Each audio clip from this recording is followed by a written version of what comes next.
At one point of my career, I was a pastor, the leader of a congregation. Being a woman, I was admired for my courage as a leader. I felt at home on my farm in a little village, and I loved living on the countryside with my family, growing our own food, feeding the horses before heading off to work. It was a perfect life, and I needed it to be perfect because I wanted to be a perfect leader, a role model. Then everything changed. Due to a painful divorce, I had to move out of my home, away from the village. My children wanted to stay on the farm.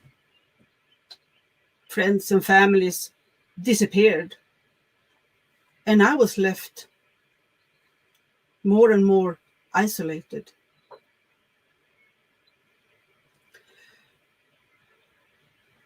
At work, I overheard someone saying, "If you can't keep an orderly household, how can you be fit to lead a congregation?" Those words, they put me in the darkest of places where I was a total failure, not fit to lead anyone anymore. I had to fight so hard to swallow my tears. I was constantly on my guard. I was ashamed. And I had that crazy idea that if I didn't open up to anyone, no one knew, and I could continue being that perfect leader that I believed people wanted. But of course people knew. Rumors. And my silence made them suspicious. Some believed I was the blame for the failure of my marriage. Others saw me as a fraud, a liar. I was forced to leave my position. I felt so unwanted and lonely.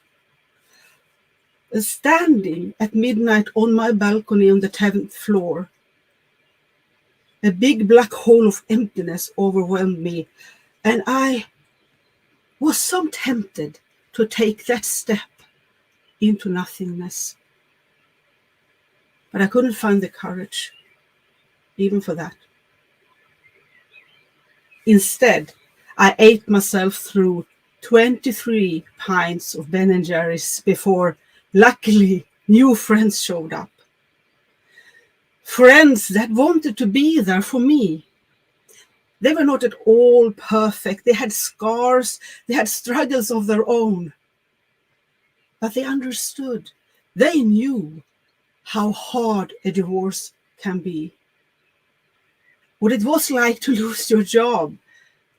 Actually, they were just one step ahead of me, but following their lead, I could move forward step by step.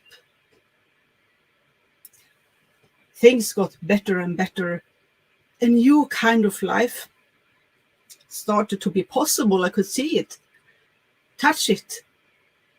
At that point, one of my friends turned to me and said, You got an unusual opportunity to reinvent your life. But do you have the courage? That made me think about myself, about leaders in general and their situation, how hard one work, how lonely you often are. And I didn't want that anymore. In my new life, I wanted to be there for other leaders. Like my friends had been there for me, and help them move forward and make a difference. Today I work as an executive trainer and a speaker, and I constantly meet so many talented leaders and experts carrying scars, that they are ashamed of. And I'm so happy that I can use my experiences to help them understand that they are good enough. There is no use to beating yourself up saying, I'm not good enough, I have nothing to offer, I can't lead anyone. Because that's simply not true. Because people like you and me, we don't want perfect. We just want someone to help us move forward step by step. And that someone could be you. You just need to be one step ahead and find your courage to take the lead and show up for your people in need.